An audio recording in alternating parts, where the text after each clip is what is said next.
یا ایھا الذین آمنوا لا تقولوا راعنا وقولوا انظرنا واسمعوا وللکافرین عذاب علیم۔ صدق اللہ مولانا العظیم وصدق رسولہ النبی الکریم والرؤوف الرحیم۔ اللہم نور قلوبنا بالقرآن وزین اخلاقنا بالقرآن وادخلنا الجنۃ بالقرآن ونجنا من النار بالقرآن۔ قال اللہ تعالی وتبارک فی شان حبیبہ مخبرا وآمرا ان اللہ وملائکتہ یصلون علی النبی یا ایھا الذین آمنوا صلوا علیہ وسلموا تسلیما۔ الصلاۃ والسلام علیک یا رسول اللہ وعلی آلک واصحابک یا حبیب اللہ۔ الصلاۃ والسلام علیک یا رسول اللہ وعلی آلک واصحابک یا محبوب رب العالمین۔ تمام حمد و ثنا، تعریف و توصیف اللہ جل مجدہ الکریم کی ذات بابرکات کے لیے، جو خالق کائنات بھی ہے اور مالک شہنشاہات بھی۔ اللہ جل وعلا کی حمد و ثنا کے بعد حضور نبی اکرم شفیع امم رسول محتشم نبی مکرم اللہ کے پیارے امت کے سہارے رب کے محبوب دانائے غیوب مالک رقاب امم فخر عرب و عجم والی کون و مکان سیاہ لا مکان سید انس و جان سرور لالا رخاں میر تاباں سرنشین مہوشاں ماہ خوباں شہنشاہ حسینہ تتمہ دوراں سر خیل زہرہ جمالاں جلوہ صبح ازل نور ذات لم یزل باعث تکوین عالم فخر آدم و بنی آدم نیر بطحا رازدار ما اوہا شاہد ما طغا صاحب علم نشرہ معصوم آمنہ احمد مجتبیٰ حضرت محمد مصطفیٰ صلی اللہ علیہ وسلم کے حضور ناز میں اپنی عقیدتوں ارادتوں اور محبتوں کا خراج پیش کرنے کے بعد واجب الاحترام ذوی الاحتشام برادران اسلام، السلام علیکم ورحمۃ اللہ وبرکاتہ۔ آج ہماری فیروز بختی کے جگر گوشہ شیخ الحدیث حضرت قبلہ صاحبزادہ والا مرتبہ جلوہ فراز ہیں۔ انشاءاللہ درس کے بعد دعا فرمائیں گے۔ ناموس رسالت کا تحفظ ہماری اہم ذمہ داری کے عنوان سے آج کی گفتگو آپ کے سامنے کرنے کی کوشش کروں گا۔ اللہ تعالیٰ میری زبان پہ کلمۃ الحق جاری فرمائے۔ میں نے قرآن مجید کی جس آیت نور کی تلاوت آپ کے سامنے کرنے کا شرف حاصل کیا ہے، اس میں اللہ تعالیٰ نے اہل ایمان کو ایک کام کے نہ کرنے اور ایک کام کے کرنے کا حکم صادر فرمایا ہے۔ ارشاد فرمایا، اے ایمان والو، میرے نبی کے لیے رائنا کا لفظ نہ بولو۔ ہوا اس طرح کہ حضور نبی رحمت صلی اللہ علیہ وآلہ وسلم جب گفتگو ارشاد فرماتے، انداز بڑا سہل اور خوبصورت تھا۔ ام المومنین سیدہ عائشہ رضی اللہ تعالی عنہا فرماتی ہیں کہ حضور کے لفظوں کو اگر کوئی گننا چاہتا تو گن بھی سکتا تھا۔ پھر گفتگو سامعین کے فہم کے مطابق ہوتی اور حکم دیا، کلم الناس علی قدر عقولہم لا علی عقولکم، جب بات کرو تو اپنے مخاطبین کے فہم کے مطابق کرو۔ جو تمہارے مخاطبین ہیں ان کا علمی مبلغ کیا ہے، ان کے نفسیات کیا ہے، ان کی ضرورت اور حاجت کیا ہے، گفتگو کرنے والا اس بات کا خیال رکھے تو اس کی گفتگو فصیح اور بلیغ ہو، ورنہ یہ فصاحت اور بلاغت کے برعکس ہوگی۔ دیوان غالب کا پہلا شعر غیر فصیح قرار دیا گیا۔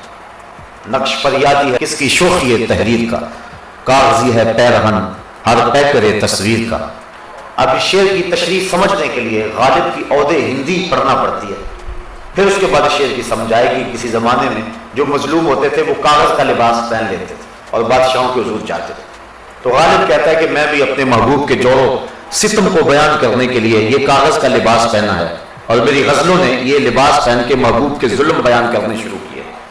مفہوم تو بڑا خوبصورت ہے، لیکن اس کو سمجھنے کے لیے آپ کو تکلف کرنا پڑے گا۔ تو جو نقاد ہیں وہ کہتے ہیں دیوان غالب کا پہلا شعر ہی غیر بلیغ ہے، غیر فصیح ہے، بلکہ وہ خود آگے اسی غزل میں جا کہتا ہے کہ آگ ہی دام شلیدن جس قدر چاہے بچا، مدعا ان کا ہے اپنے عالم تقریر کا۔ کہ جتنا مرضی کوشش کر مجھے سمجھنے کی، میں سمجھا نہیں جاؤں۔ تو یہ حسن نہیں ہوتا کلام کا کہ بات مشکل بنا دی جائے، کیونکہ کلام کا مقصد کسی تک اپنے جذبوں کا ابلاغ ہے، اپنے اندر جو بات ہے اس کو کسی تک پہنچانے کے لیے کلام کیا جاتا ہے، مقصد کلام کا یہ ہے۔ تو اگر مشکل پسندی میں بندہ پڑ جائے گا تو پھر مقصد حاصل نہیں ہو سکے گا۔ کوئی تمہاری علمیت کی داد تو دے دے گا، تمہیں باکمال ادیب تو مان لے گا، تمہیں لفظوں کا جادوگر اور سوداگر تو قرار دے دے گا، لیکن جو تم کہنا چاہ رہے ہو وہ اس کے اندر نہیں اترے گا۔ اس لیے کلام کی فصاحت یہ ہے کہ سامعین کے فہم کے مطابق بات کی جائے۔ اور حضور علیہ السلام فرماتے انا افصح العرب، عربوں میں سب سے فصیح اگر کوئی ہے تو وہ میں ہوں، سب سے زیادہ فصیح میں ہوں۔ اس لیے حضور جب گفتگو کرتے تھے تو ایک تو اگر کوئی لفظوں کو گننا چاہے تو گن سکتا تھا، دوسری بات کہ سامعین کے فہم کے مطابق کیا کرتے تھے، اور تیسری بات اللہ کے محبوب علیہ السلام جب کوئی بات کرتے تو اس کو 3 مرتبہ دہراتے تاکہ اچھی طرح بات سمجھ میں آ جائے۔ اور یہ حضور کا اعزاز ہے کہ ایک بات کو 3 بار بھی کریں تو پھر بھی اس کا حسن برقرار ہے۔ ایک بات کو میں 2-4 بار کروں گا تو آپ کہیں گے یہ تو کل بھی سنی ہے، یہ تو آپ نے پہلے بھی بیان کی ہے، لیکن یہ حضور کے کلام کا حسن ہے۔ ایک فارسی شاعر کہتا ہے مکرر گرچہ سہارا بیز باشد طبیعت را ملال انگیز باشد، جو چیز بار بار بیان کی جائے اس میں جادو کا اثر بھی ہو پھر بھی طبیعت پہ بوجھ بنتی ہے، لیکن حضور ایک بات کو 100 بار بھی بیان کرے، ہر بار نئی چاشنی اور نئی لذت نصیب ہوتی تھی۔ تو مزاج تھا کہ ایک بات کو 3 مرتبہ بیان کرے۔ ہمیں تو اپنی گفتگو کو آپ تک پہنچانے کے لیے ضرورت ہے اس لاؤڈ اسپیکر کی۔ لائٹ بند ہو جائے تو قریب والے سنیں گے، دور تک آواز نہیں جائے۔ حضور علیہ السلام کو اس کی بھی ضرورت نہیں تھی۔ جب گفتگو کرتے الا صوت ہو و احمر وجہ، آواز بلند ہو جاتی، چہرے پہ سرخیاں آ جاتی، اور پھر کیفیت یہ تھی کہ جس طرح قریب بیٹھنے والا سنتا، جو سب سے آخر میں بیٹھا اس کو بھی ایسے ہی آواز پہنچتی۔ حجۃ الوداع کے موقع پہ 1,44,000 کا اجتماع تھا، اور آپ بتائیں کہ اس کا پھیلاؤ کتنا۔ یہ کل 2-3 ہزار لوگ ہوں گے تو سڑک تک لوگ پہنچ گئے تھے، تو 1,44,000 لوگوں کی تعداد کہاں تک پہنچ گئی؟ اور حضور کسوہ نامی اونٹنی پر بیٹھ کے باز کر رہے، جس طرح قریب والے کو آواز پہنچ رہی ہے، جو سب سے آخر والا ہے اس کو بھی ویسے ہی پہنچ رہی ہے۔ جب کوئی شخص گفتگو کرے تو اس کو دیکھیں تو زیادہ سمجھ آتی ہے، جس کو کہتے ہیں باڈی لینگویج، یعنی گفتگو کے سٹائل سے بھی بہت ساری چیزوں کی سمجھ آتی ہے۔ اس لیے جو مقرر ہے اس کو اونچی جگہ بیٹھنا پڑتا ہے۔ یہ اسٹیج بنایا گیا ہے لیکن دور والوں کو نظر نہیں آیا، اس کے بعد پھر اسٹیج کے اوپر ایک اسٹیج بنایا گیا ہے تاکہ سب کو نظر آؤ۔ یہ میری مجبوری ہے کہ میں اوپر بیٹھوں، ورنہ علماء بزرگ نیچے بیٹھے ہوئے ہیں، میں اس لائق تو نہیں ہوں کہ میں اوپر بیٹھوں۔ یہ ایک خطابت کی مجبوری ہے کہ میں اوپر بیٹھا ہوں۔ حضور کو یہ مجبوری بھی نہیں تھی۔ کان رسول اللہ صلی اللہ علیہ وسلم لیس بالطویل ولا بالقصیر، حضور نہ چھوٹے قد کے تھے نہ بڑے قد کے، درمیانی قد و قامت رکھتے تھے، لیکن 10,000 کا اجتماع ہو، حضور بیٹھے ہوں، لوگوں کے سروں سے حضور کے کندھے اونچے نظر آئے، حالانکہ لمبے لمبے قد و قامت والے لوگ موجود ہیں، لیکن حضور کے کندھے لوگوں کے سروں سے اونچے نظر آیا کرتے، باوجود کہ حضور طویل نہیں ہے، بہت لمبے نہیں ہیں، درمیانی قد و قامت۔ اور یہاں ایک بات ذوق کے لیے آ گئی۔ ایک دن حضور نے حضرت عباس بن عبد المطلب رضی اللہ تعالیٰ عنہ اپنے چچا سے پوچھا کہ چچا جان میں بڑا ہوں یا آپ بڑے ہیں؟ تو سنیے حضرت عباس بن عبد المطلب کیا جواب دیتے ہیں۔ عرض کی حضور سال میں نے زیادہ گزارے ہیں، بڑے ویسے آپ ہیں، سال میں نے زیادہ گزارے لیکن بڑے ویسے آپ ہیں۔ جو عمر میں بڑے تھے ایک جزوی امتیاز ہے، لیکن وہ بھی اس بات کو بیان کرنے کے لیے ادب کے کس کرینے کا لحاظ رکھے ہوئے. اور ہم اپنے دور کو دیکھیں کہ آج کیا ہو رہا ہے. آج مسجدوں میں ترازو گڑے ہوئے ہیں اور لوگ جن کو علم کی عین سے آشنائی بھی نہیں ہے وہ نبی کے علم کو توڑ رہے ہیں. اللہ اکبر، کیسا دور آ گیا. تو حضور علیہ السلام جب گفتگو کرتے تھے تو سب حضور کو دیکھتے تھے کیونکہ حضور سب سے اونچے نظر آیا کرتے تھے. یہ ورفعنا لک ذکرک کا ظہور ہے، ذکر بھی اونچا ہے، حضور کا قد کاٹ بھی اونچا ہے، عظمتیں بھی برتر ہیں، شانیں بھی بڑی ہیں. پھر میں تو اپنے موقف کو سمجھانے کے لیے کم از کم پونا گھنٹہ مجھے چاہیے، پھر میں کسی بات کو آپ تک پہنچا سکوں گا. پھر بھی بہت سارے معاملے تشنہ رہ جاتے ہیں. کل ایک مضمون چھڑا تھا، 1.5 گھنٹہ گزر گیا، لیکن بہت کچھ تھا جو بیان کرنا چاہیے تھا، میں نہیں کر پایا. باوجود کہ کوشش کرتا ہوں کہ وقت ضائع نہ ہو، لیکن اس کے باوجود میرے بس کا روک نہیں. مجھے کم از کم اپنی بات کو آپ تک پہنچانے کے لیے پونا گھنٹہ چاہیے، لیکن حضور کو اس کی بھی ضرورت نہیں ہے. آپ حضور کے خطبات اٹھائیں، 10-15 منٹ لگتے ہیں، ہر شے سمجھا. یہ حضور کے کلام کا حسن ہے. چند جملے بولتے ہیں، دیکھیے سل من قطع کا وات من حرم، کیسا حسن ہے، کیسی نغمگی ہے، کیسا جمال ہے. اور میں اس دن آپ کے سامنے روایت رکھی، حضور فرمایا کہ تم 2 جبڑوں کے درمیان اور 2 ٹانگوں کے درمیان جو ہے ان کی ضمانت مجھے دے دو، میں تمہیں جنت کی ضمانت دے دوں. لاؤ بڑے سے بڑے کسی فلسفی کو اور بڑے سے بڑے دانشور کو بھی لاؤ، ان 2 جملوں کے حسن کو کوئی توڑ کے دکھائے. کتنا حسن ہے. تھوڑی گفتگو، خیر الکلام ما قل و دل. بہتر کلام ہوتا ہے جو تھوڑا ہو لیکن مدلل ہو. لہو خورشید کا ٹپکے اگر ذرے کا جگر جی رہے. اقبال نے کہا تھا یہ حضور کے کلام کا حسن ہے. تاریخ فرشتہ میں یہ واقعہ موجود ہے کہ سلطان محمود غزنوی کو اس بات پہ شک تھا کہ میرا باپ سلطان سبکتگین ہے یا کوئی اور. دوسرا شک اسے یہ تھا کہ قیامت آئے گی یا کہ نہیں. یہ ابتدائی زندگی کے اس کے حالات. تیسرا شک یہ تھا کیا علماء نبیوں کے وارث ہوتے ہیں؟ یہ ٹوٹی پھوٹی چٹائیوں پہ بیٹھ کے پڑھنے پڑھانے والے کیا نبیوں کے وارث ہو سکتے ہیں؟ علماء نے اپنی مدد نہیں، حدیث خود تو نہیں گھڑی ہوئی، اس حدیث کی صحت پہ بھی یقین نہیں. ایک دن بادشاہ محل سے نکلا، سونے کا شمعدان خادم لیے آگے آگے چل رہا ہے. دیکھا کہ ایک طالب علم ہے جو مدرسے میں اپنا سبق یاد کرتا ہے، چھوٹی چھوٹی 4 دیواری ہے. مدرسے کی لالٹین میں تیل نہ ہونے کی وجہ سے جب سبق بھولتا ہے تو قریبی ایک ہندو بنیے کی دکان پہ جا کے اپنی کتاب کھول کے دیکھتا ہے. بھولتا ہے تو پھر آتا ہے، پھر آ کے یاد کرتا ہے، بھولتا ہے تو پھر دکان پہ جاتا ہے. بادشاہ نے پہلی مرتبہ علم کے لیے یہ تڑپ دیکھی، اس کا دل پسیج گیا. جب قریب آیا تو وہ سونے کا شمعدان اس طالب علم کو ہدیہ کر دیا. اور ایک روایت میں آتا ہے من اعان عالما او متعلما بقلم منکسر او بقرطاس فکأن بنى الکعبۃ 70 مرہ. جس نے کسی طالب علم کو یا کسی عالم دین کو کاغذ کا ٹکڑا دے کر یا ٹوٹا ہوا قلم دے کر مدد کی، وہ ایسا ہے جس طرح اللہ کے گھر کعبے کو 70 بار تعمیر کیا. بادشاہ نے وہ سونے کا شمعدان دے دیا. مقدر جاگ پڑے. بادشاہ سویا، مقدر جاگے، حضور کی زیارت نصیب. یہ بات ذہن میں رکھے. حضور علیہ السلام نے فرمایا جس نے مجھے خواب میں دیکھا اس نے مجھے ہی دیکھا. شیطان خواب کے اندر آ کر بھی حضور کی مثل ہونے کا دعویٰ نہیں کر سکتا. کوئی جاگتے ہوئے کرے تو یہ اس کی ہمت ہے. یہ تو شیطان میں بھی ہمت نہیں ہے کہ وہ خواب میں بھی اس بات کا دعویٰ کرے کہ میں حضور کی مثل ہوں. جس نے مجھے دیکھا اس نے مجھے ہی دیکھا.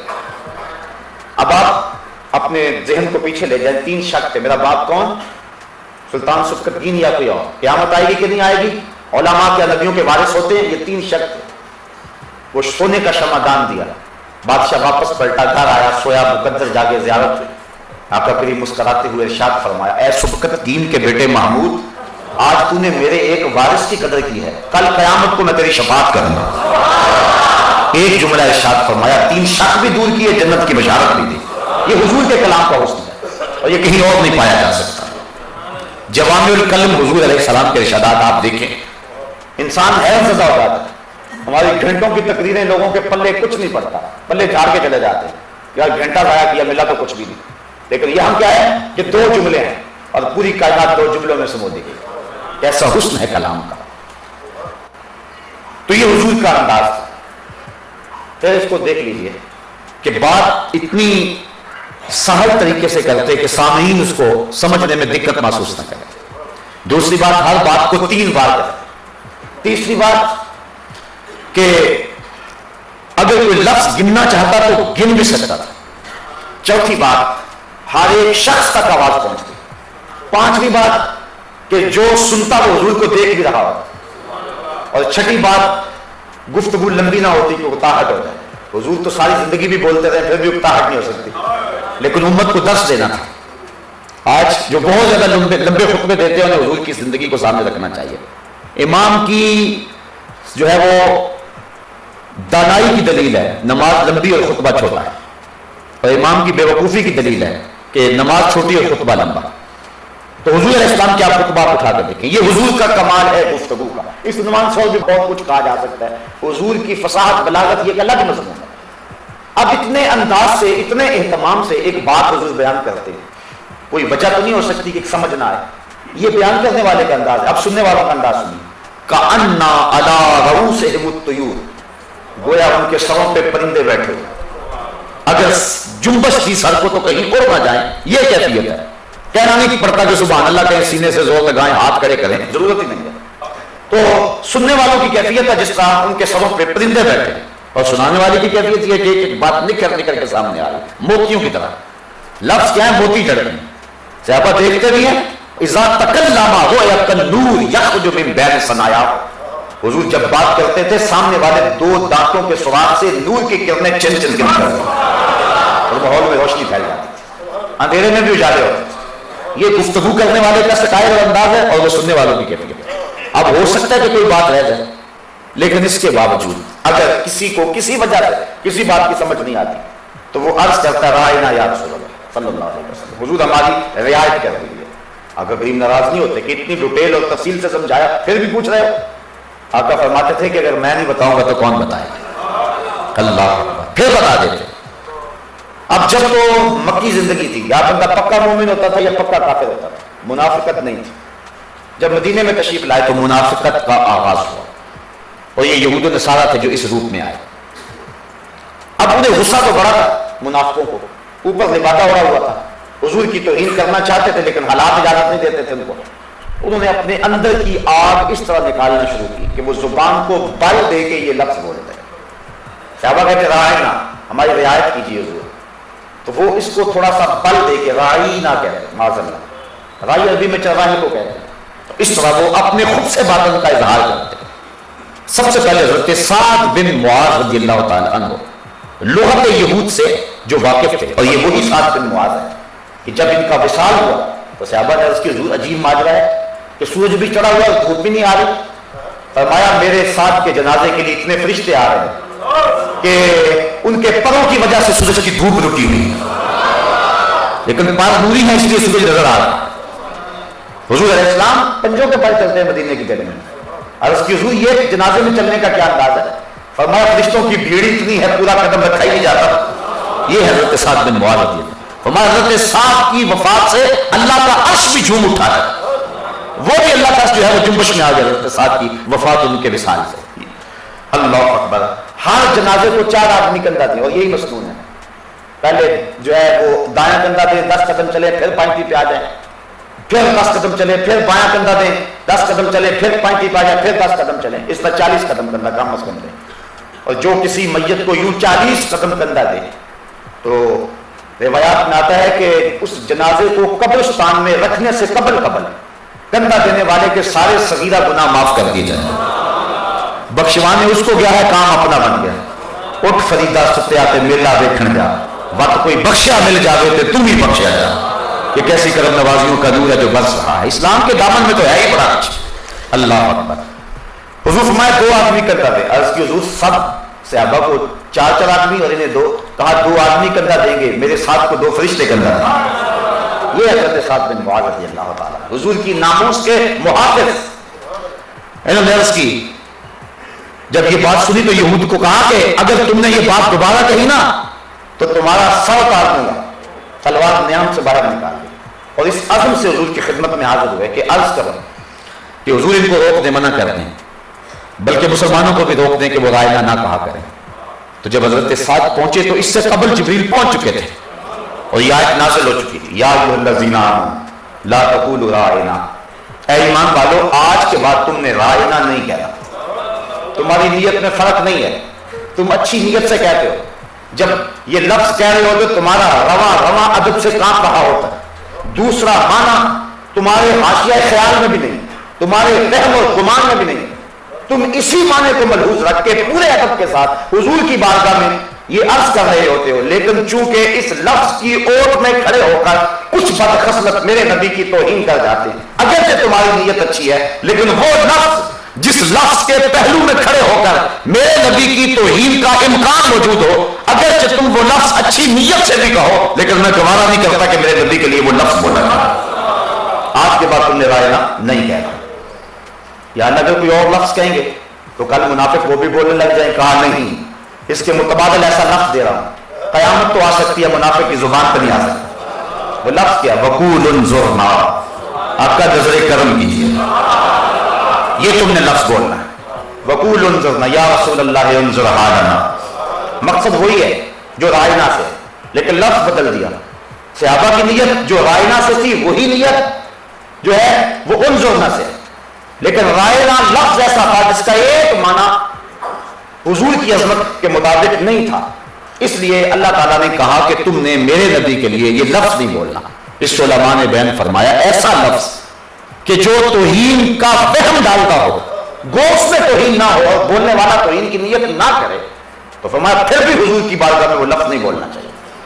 یہ اس آیت کریمہ کا مفاد ہے، اور اس آیت کریمہ سے یہ فائدہ ہمیں حاصل ہو رہا ہے۔ وہ لفظ جس لفظ کے دو پہلو ہوں، ایک اچھائی والا ایک برائی والا، بولنے والا اچھائی والا معنی مراد نہیں، برائی والا اس کے ذہن میں بھی نہ ہو، لیکن حضور کا ادب اور احترام اور عزت اور ناموس یہ تقاضا کرتی ہے کہ نبی علیہ السلام کے لیے وہ لفظ بھی نہ بولا جائے جس میں ایک دوسرا امکان کسی طرح موجود ہو۔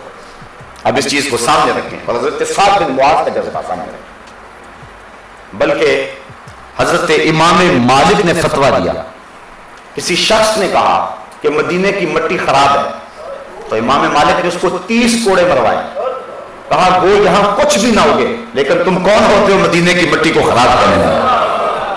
چونکہ شہر کو نسبت ہے محبوب سے، اور کل منسوب الی محبوب محبوب، جو شہر یار سے منسوب ہو وہ بھی تو محبوب ہوتی ہے۔ پائے صد بوسیدہ مجنو خلق گفتہ اینچے سود، گفت ای صد گاہے گاہے کوئے لیلا رفتہ ہو۔ کسی نے مجنو کو کتے کے پاؤں چومتے ہوئے دیکھا، کہا انسان ہو کے کتے کے پاؤں چوم رہے؟ کہا تم نہیں جانتے، یہ کتا کبھی کبھی یار کی گلی سے گزرتا ہے، جو کتا کبھی کبھی یار کے کوچے سے گزر جائے اس کتے کے پاؤں چومے پھر کوچہ حبیب کا عالم کیا ہوگا۔ اس لیے کہا جس نے مدینے کی مٹی کو بنجر کہا، خراب کہا، اس کو 30 کوڑے مارے گئے۔ حضرت قاضی ابو یوسف علیہ رحمہ آپ بیٹھے تھے، تشریف فرما تھے، ہارون رشید کا دسترخوان تھا، تو کدو شریف آیا، اس نے کہا کہ انا لا احبہ، میں اسے پسند نہیں کرتا۔ امام قاضی ابو یوسف نے تلوار نیام سے بال کھینچ لی، کہا توبہ کر ورنہ تیری گردن اتار دوں گا۔ جس کدو کو حضور نے پسند کیا تو جرت کیسے کی ہے کہے کہ میں پسند نہیں کرتا؟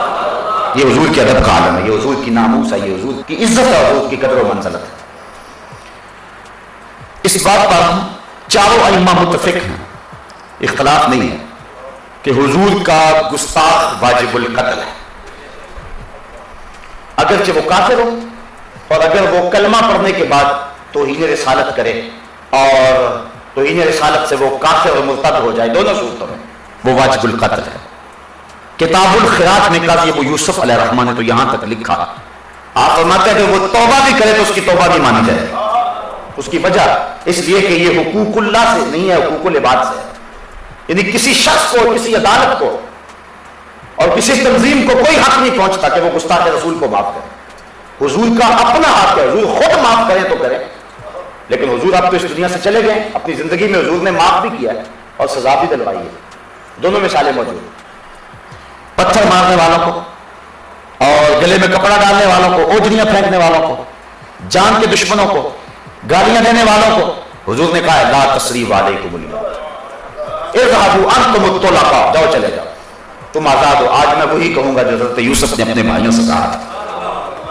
یہ بھی ایک منظر ہے، اور دوسرا منظر یہ بھی ہے، اسی فتح مکہ کے موقع پہ جو لوگ حضور کی ہجر کہا کرتے تھے، ابن خطل اس کی لوڈیا جو ہے وہ فلطنہ اور ارنب اور قرینا، یہ جتنی بھی یہ تھی، اور اس کے علاوہ کتنے لوگ تھے جن کا حضور نے نام لے کر کہا، ان میں کعب بن زہیر بھی تھا جو بعد میں معاف کر دیا گیا۔ حضور نے سخت حکم دیا، جو ہاتھ کھڑے کر لے معاف کر دینا، دروازہ بند کر لے معاف کر دینا، ابو سفیان کے گھر چلا جائے معاف کر دینا، حرم میں آ جائے معاف کر دینا، اسلحہ پھینک دے معاف کر دینا، امان مانگ لے امان دے دینا۔ لیکن یہ لوگ جو ہیں یہ اگر کعبے کی دیواروں سے بھی چمٹ جائیں وہاں بھی قتل کر دینا، اتنا سخت فتویٰ دیا۔ اور ابن خطل کو صحابہ نے دیکھا کہ وہ دیوار کعبہ کے ساتھ چمٹا ہوا اور پردے کے اندر ہے، عرض کی حضور یہ ابن خطل چمٹا ہوا ہے، تو فرمایا اس کو یہی قتل کرو، اور اس کو چاہے زمزم اور مقام ابراہیم کے درمیان جو جگہ ہے وہاں قتل کر دیا گیا۔ اس ناپاک کے گندے خون سے حرم کو بچا لیا جاتا اور مسجد سے باہر جا کے قتل کیا جاتا، یہاں کیوں مارا گیا؟ دنیا کو بتلانا مقصود تھا۔ گستاخ رسول چند سانسوں کی مہلت کا روادار بھی نہیں ہے، جہاں ملے اسے وہی قتل کر، اس کی لولیوں کو بھی قتل کر دیا گیا۔ ایک بات بھی پھر بعد میں اسلام لے آئے۔ کعب بن زہیر کے بارے میں کہا من لقی منکم کعب بن زہیر فلیقتلہ، جس کو کعب بن زہیر ملے چھوڑے نہ جائے، اس کو قتل کرو۔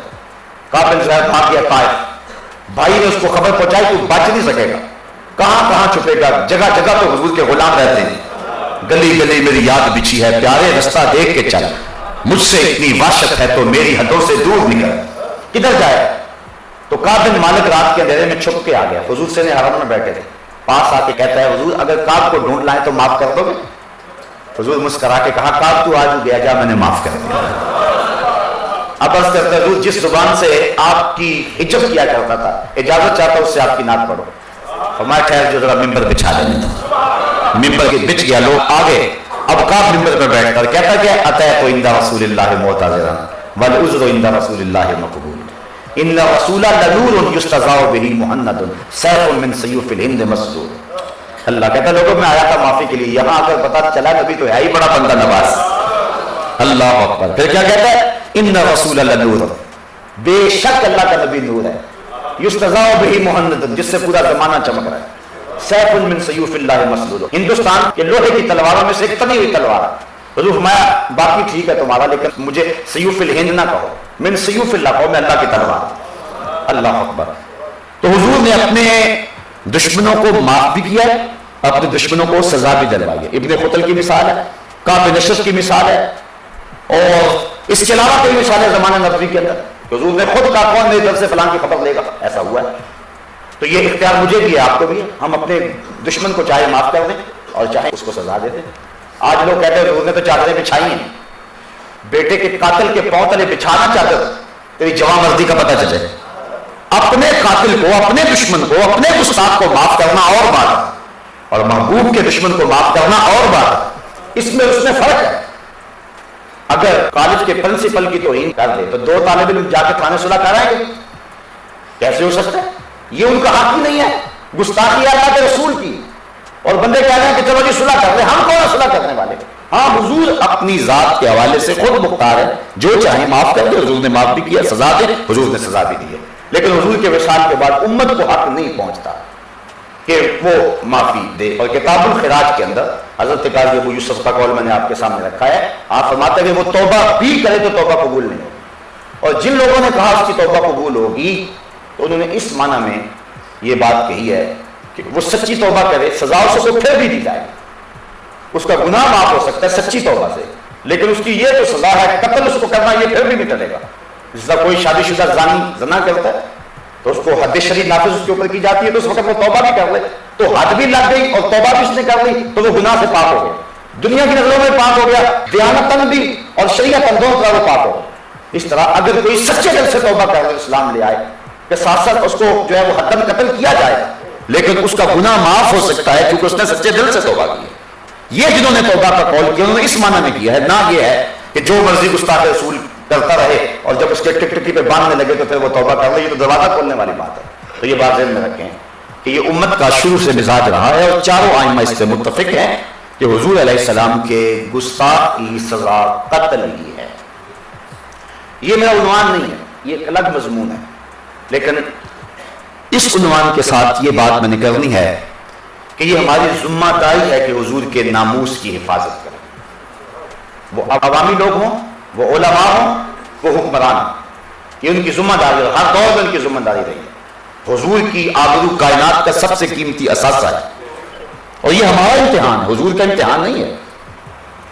اللہ تعالیٰ جل شانہ نے بھی محبوب کے گستاخوں کو جو ہے وہ دو ٹوک سنائی۔ ابو جہل ابو لہب نے کہا تبا لکا ہنالک سائر اليوم لہذا جماعتنا، تو فوراً تازیانہ ہے تبت یدا ابی لہب وتب، تیرے دونوں ٹوٹ جائیں۔ تجھے یہ جرأت کیسے ہوئی کہ میرے محبوب کے بارے میں ایسی نازیبہ بات کہے؟ اور ولید بن مغیرہ نے حضور کو مجنون کہہ دیا۔ اللہ نے کتنی گنوان، ہم مازم مشائم بنمیم مناع للخیر، کتنا کچھ سنا ہے۔ اور آخر میں فرمایا اتلم بعد ذالک زمین، محبوب یہ ہے ہی حرام زادہ۔ اللہ کسی کے راز فاش نہیں کیا کرتا، لیکن جو پھر مصطفیٰ کو ڈھونکنے لگے اللہ کو اسے رسوا کر دے۔ اور کتب میں آتا ہے، تفاسیر میں لکھا ہے، وہ اپنی ماں کے سر پہ تلوار لے کے کھڑا ہو گیا، کہنے لگا کہ سچ بتا، میرے اندر جو باقی ہے گنوائے ہیں وہ سارے میرے اندر ہیں، یہ راز تیرے پاس ہے، تو سچ بتا۔ یہ کہا ہے کہ اتلم بعد ذالک زمین، یہ زنا کی پیداوار ہے، سچ بتا۔ اس نے کہا اسے چھیڑا کیوں تھا؟ اب رسوا تو ہونا تھا تمہیں۔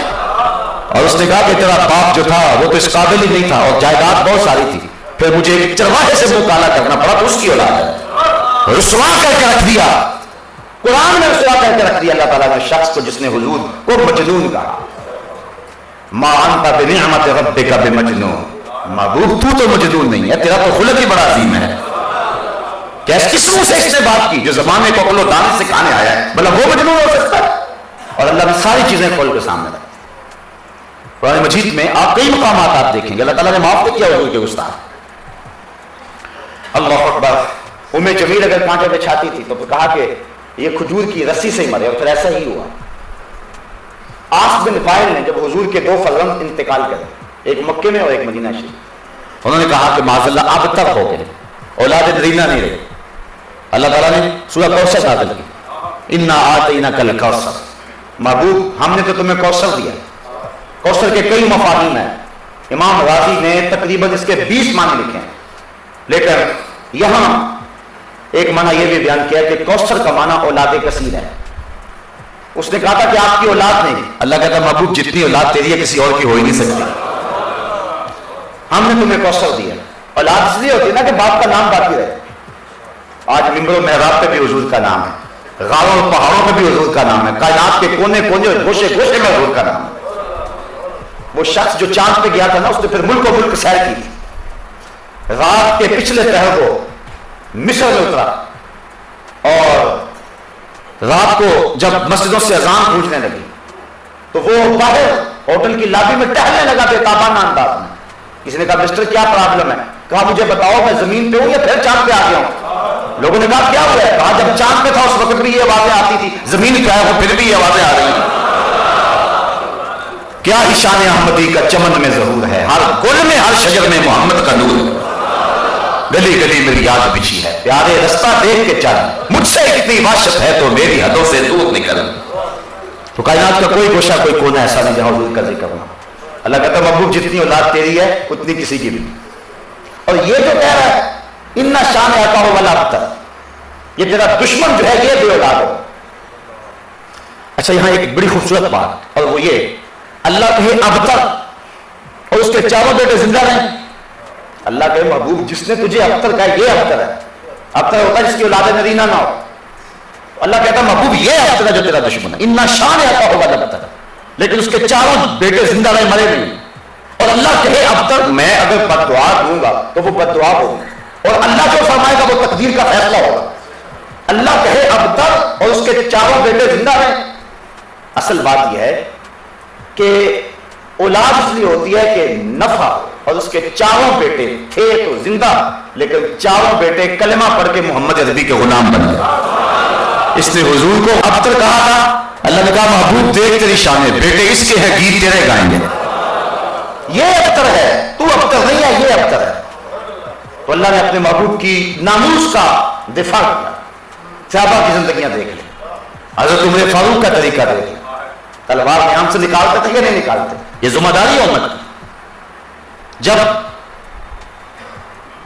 ایک یہودی اور ایک منافق دونوں کا آپس میں جھگڑا ہو گیا، فیصلہ حضور کے پاس آیا، دلائل سنے, میرٹ پہ فیصلہ کیا. سچا یہودی تھا, کہا تو سچا ہے, فیصلہ تیرے حق میں. واپس پلٹے, اس نے کہا مجھے فیصلہ منظور نہیں, حضرت عمر کے پاس جانا رضی اللہ تعالیٰ.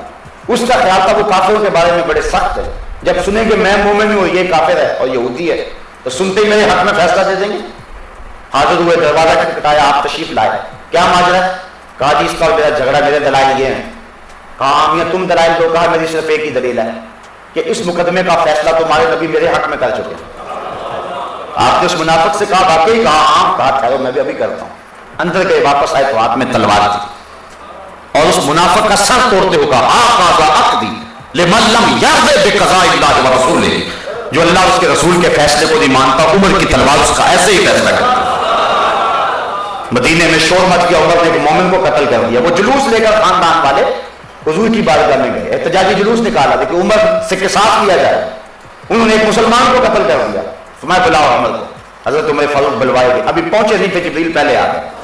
فلا وربک لا یؤمنون حتی یحکموک فیما شجر بینہم. محبوب مجھے تیرے رب کی قسم, مجھے تیرے رب کی قسم.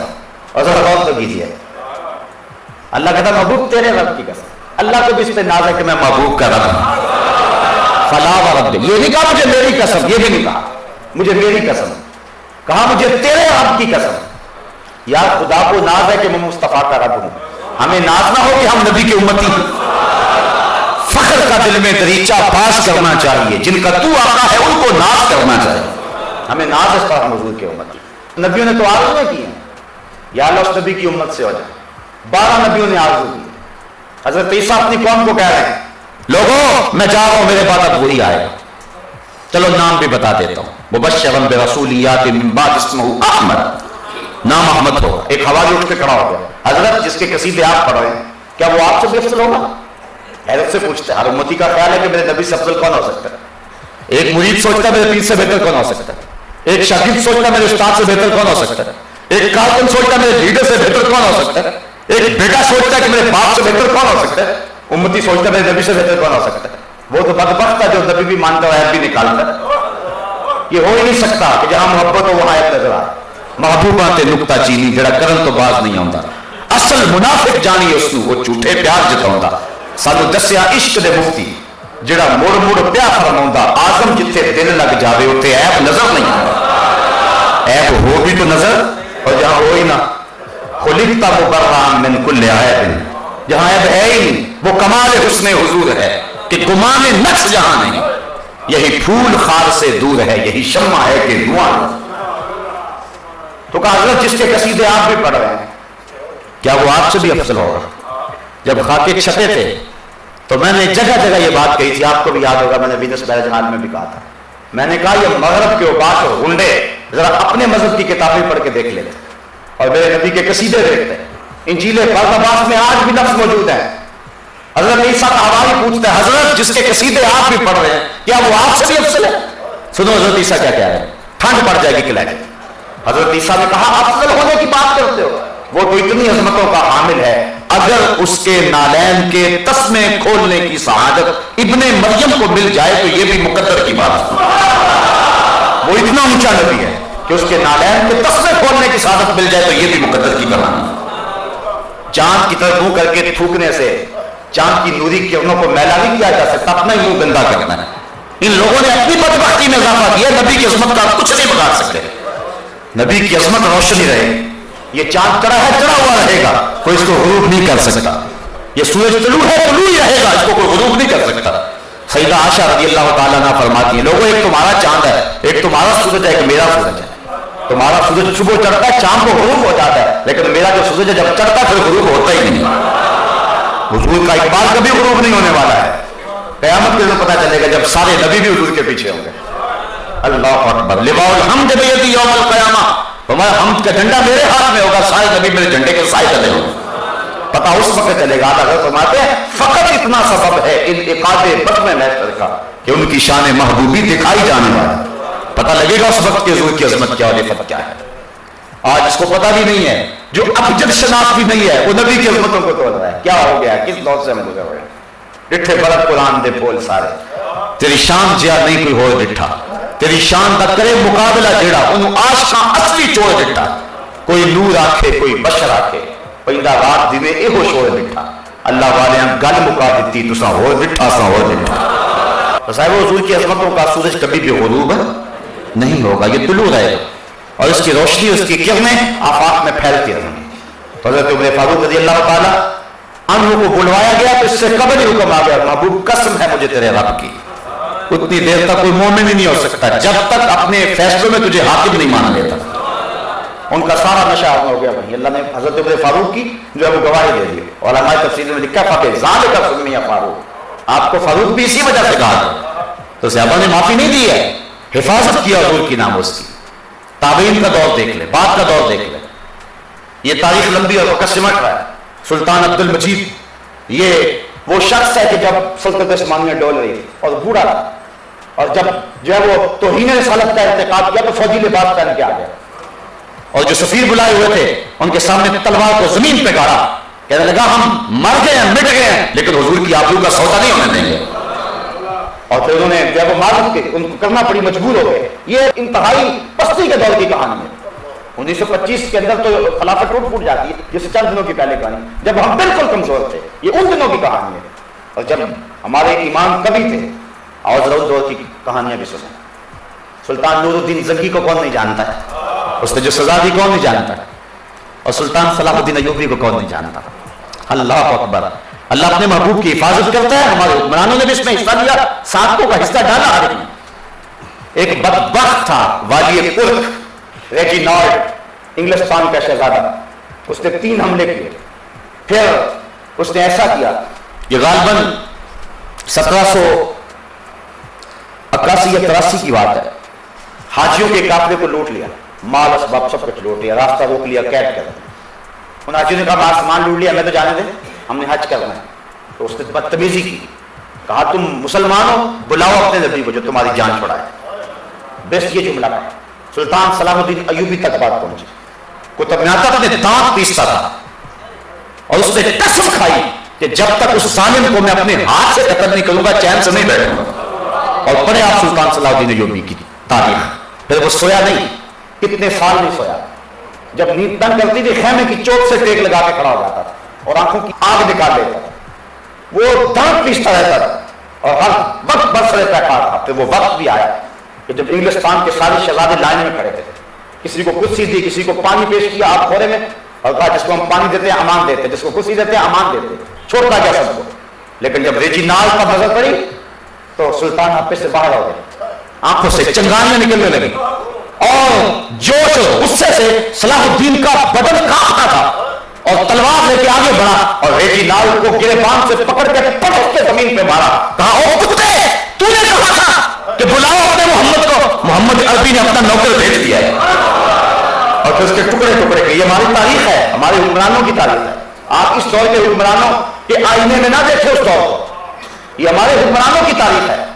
سلطان چیختا تھا اور کہتا تھا کہ محمد عربی نے اپنے نوکر کو بھیج دیا, اور اس پہ سخرو تھا اور پھر سجدہ شکر ادا کیا تھا کہ میں نے بدلہ لے لیا گستاخ رسول. یہ ہماری تاریخ ہے. عوام بھی کسی سے پیچھے نہیں رہے, اور جس کو ابجد بھی نہیں آتی تھی, حروف ابجد سے آشنا بھی نہیں تھا, جو علوم عقلیہ نقلیہ سے شناسہ نہیں تھا, جو حدیث اور قرآن کے علوم بھی نہیں جانتا تھا, جو لوہار کی دکان پہ بیٹھ کے تھک تھک کرتا تھا, پھر اللہ نے اسے وہ مرتبہ دیا کہ لاکھوں کروڑوں دلوں میں دھک دھک ہونے لگا. غازی علم الدین سے لے کر کے عامر چیمہ تک داستان پڑھے, کتنی حسین داستان ہے. غازی عامر چیمہ نے ہٹلر کے دیش میں جو داستان رقم کیا ہے, اللہ کی قسم میں نے غازی عامر چیمہ کی قبر کی پینٹی پر ایک سید زادے کو روتے ہوئے دیکھا, اور وہ کیا کہہ رہا تھا کہ ربا میں تینوں یہ نہیں کہنا کہ مینوں عامر چیمہ بنا دے, میں تینوں یہ کہنا کہ پیروں کی خاک ہی بنا دے. کتنا مرتبہ پایا. جب غازی علم الدین کا جنازہ اٹھا, پیر جماعت علی شاہ امیر ملت علیہ رحمہ, آپ جنازے کے ساتھ ساتھ چل رہے تھے, رو رہے تھے اور کہتے تھے لوگوں میں نے بڑے بڑے بادشاہوں کا تذکرہ پڑھا, کبھی دل میں آرزو نہیں ہوئی فلاں بادشاہ میں ہوتا. بڑے بڑے پہلوانوں کی کہانیاں پڑھی, کبھی آرزو نہیں ہوئی فلاں پہلوان میں ہوتا. اور ہاں ہاں میں نے بڑے بڑے ولیوں کی داستانیں پڑھی, کبھی یہ آرزو بھی نہیں ہوئی کہ فلاں ولی میں ہوتا. لیکن غازی علم الدین کا جنازہ لوگوں کے کندھوں پہ جا رہا ہے, بار بار میرے دل میں جذبہ لڑائیاں لے رہا ہے, کاش اس چار پائی پہ آج میں ہوتا. یہ اعزاز ہے, یہ تکریم ہے. اللہ نے مجھے احساس دیا کہ غازی عامر چیمہ کی چارپائی کو کندھا دینے کی توفیق نصیب ہوئی اور اس حصے میں مصطفی فقیروں کا بڑا حصہ ہے، تو مجھے اس کے بعد 2 مرتبہ غازی عامر چیمہ کی خواب میں زیارت ہوئی، تو میں نے ایک دن دیکھا کہ اس کا بازو کٹا ہے اور خون تازہ نکل رہا ہے اور وہ تڑپ رہا ہے۔ میں حیران ہوا، میں نے کہا کہ یہ تو قبر میں جا کے آسودہ ہونا چاہیے تھا، میں کیا خواب دیکھتا ہوں؟ تو اگلے دن اخبار اٹھایا تو پھر دوبارہ گستاخی ہوئی تھی۔ میں نے کہا یہ حضور کی حرمت کا شہید قبر میں بھی سکون میں نہیں ہے، اس کو قبر میں بھی چین نہیں آ رہا کہ حضور کی توہین کیوں ہو رہی ہے۔ اللہ کے محبوب کی آبرو کی حفاظت، ناموس کی حفاظت ہماری ذمہ داری ہے۔ اگر ہم ادا کریں گے تو اللہ خوش ہوگا، حضور خوش ہوں گے، اگر نہیں کریں گے اللہ کو ہماری ضرورت بھی نہیں ہے، یہ بات بھی ذہن میں رکھیں، اللہ کو ہماری کوئی ضرورت نہیں۔ اور ایک تاریخ کا واقعہ سنا، ابن حجر نے لکھا اس واقعہ کو۔ آپ جانتے جب منگولوں نے بغداد اجارا تھا، جب بغداد کے اندر 1.25 لاکھ لاشیں پڑی ہوئی تھی، جب تہ خانوں میں چھپے ہوئے لوگوں کے لیے دجلہ کا بند توڑ دیا گیا تھا اور 1.25 لاکھ لاش ہم نے تہ خانوں سے نکالی تھی، وہ دور آپ کو یاد ہوگا جب دجلہ مسلمانوں کے خون سے رنگین ہو کے بہا تھا۔ وہ لمحے بھی شاید آپ کو یاد ہوں، تاریخ میں موجود ہیں سقوط بغداد کے، کہ جب جامعہ نظامیہ کی لائبریری بغداد میں بہا دی گئی اور 3 دن تک دجلہ کا پانی سیاہ ہو کے بہتا رہا۔ بڑے سخت دن ہیں، بڑے دردناک دن ہیں، جب غزناتا لوٹا، جب بغداد لوٹا، دل کی حالت کیا مذکور ہو، یہ نگر ہر مرتبہ لوٹا گیا۔ وہ کیا دن تھے جب بغداد لوٹا تھا، اور جب ایک مسلمانوں کے سروں کی کھوپڑیوں سے جو ہے وہ چنگیز خان اور ہلاکو خان نے مینار تعمیر کیے تھے، اور اس نے کہا تھا کہ جو نئی سر آئے گا اس کا سر کاٹ کے لگائیں گے، تو لوگ پیسے دے کے پھرتے تھے کسی مسلمان کا سر لگ جائے۔ وہ دن بھی ہم نے دیکھے ہیں، تاریخ کے اس بھیانک لمحوں سے بھی ہم گزرے ہیں۔ تو جب ملا جامی کے خلفاء کو چن چن کے مارا گیا، ان کے خلفاء افغانستان کی طرف بھاگ آئے، بڑے سخت دن تھے۔ ایک منگول سردار اپنی فوج میں بیٹھا ہوا ہے، اور ہوا کیا کہ ایک عیسائی سے وہ متاثر ہو گیا، اور یہ بدنہاد عیسائی اور یہودی ہمیشہ ہمارے نبی کی توہین کیا کرتے ہیں۔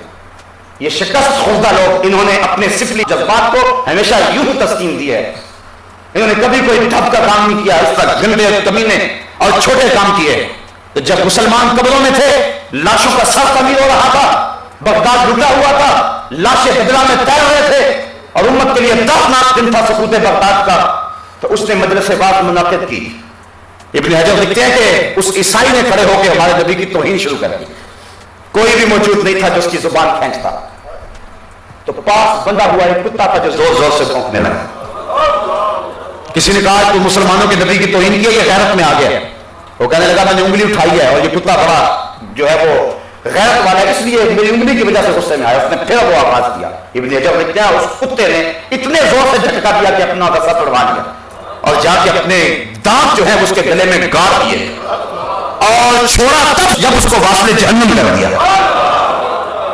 اللہ اپنے محبوب کی ناموس کی حفاظت کرنا جانتا ہے، اگر ہم نہیں کریں گے وہ کتوں سے بھی کام لے لے گا، وہ تو ابا فیلوں سے نہیں کام لے لیتا۔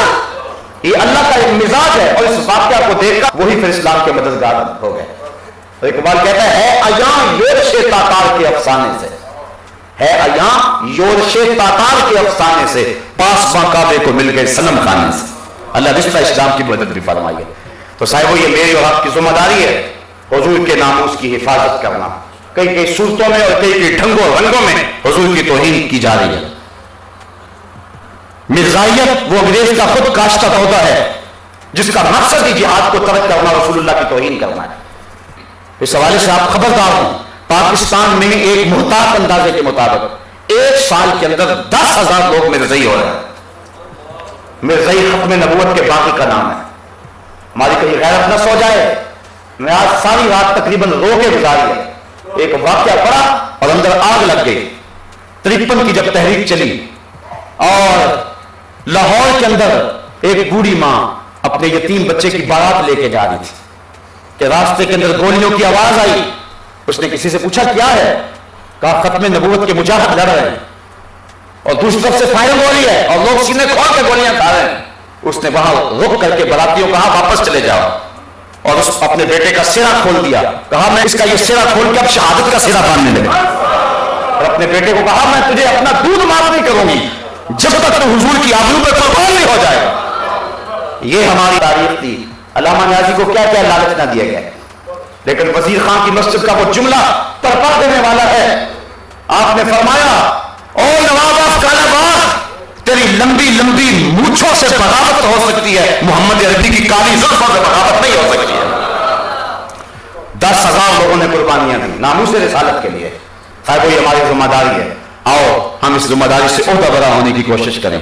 یہ عنوان اپنے دامن میں بہت کچھ رکھتا ہے لیکن وقت سمٹ گیا اور میں نے الفاظ سے اپنی گفتگو کو اختتام کی طرف لاتا ہوں. ہم نے ہر دور میں تقدیس رسالت کے لیے ظلم کی تیز ہواؤں سے بغاوت کی ہے، توڑ کے سلسلہ سیاست کا فضول فقط ایک نام محمد سے محبت کی ہے. آؤ ہم دوبارہ اپنے اس عہد کو تازہ کریں اور حضور کے نام پر اپنا سب کچھ قربان کرنے کے لیے تیار ہو جائیں. چہرے پہ داڑھی سے لینا مشکل کیا ہے، لوگوں نے تو جانے مار دی ہیں. حضور کے نام پہ لوگوں نے سب کچھ قربان کر دیا ہے. ہم ابھی یہاں آئے ہوئے ہیں، ہمیں یہ بھی سمجھ نہیں آ رہی ہے. آئے بڑھیں اپنا سب کچھ حضور کے نام پہ لگا دیں. میرے استاد المکرم ایک بات کہا کرتے تھے، بڑی خوبصورت بات. آپ فرمایا کرتے تھے یہ نہ ہو کہ لوگ تمہیں پوچھے تم کون ہوتے ہو اور تمہیں بتانا پڑے ہم مسلمان ہوتے ہیں. آپ فرمایا کرتے تھے نہ بھائی تم دور سے آ رہے ہو، لوگ پہچان کے کہیں وہ دیکھو آقا کا غلام آ رہا. اور اپنی پہچان اس رنگ کے اندر لے آئیں. وآخر دعوانا ان الحمدللہ رب العالمین. آفاق کے ہر ہر گوشے میں قرآن سنا کر دم لینا، اب رکنا نہیں، اب تھمنا نہیں، فردوس میں جا کر دم لینا.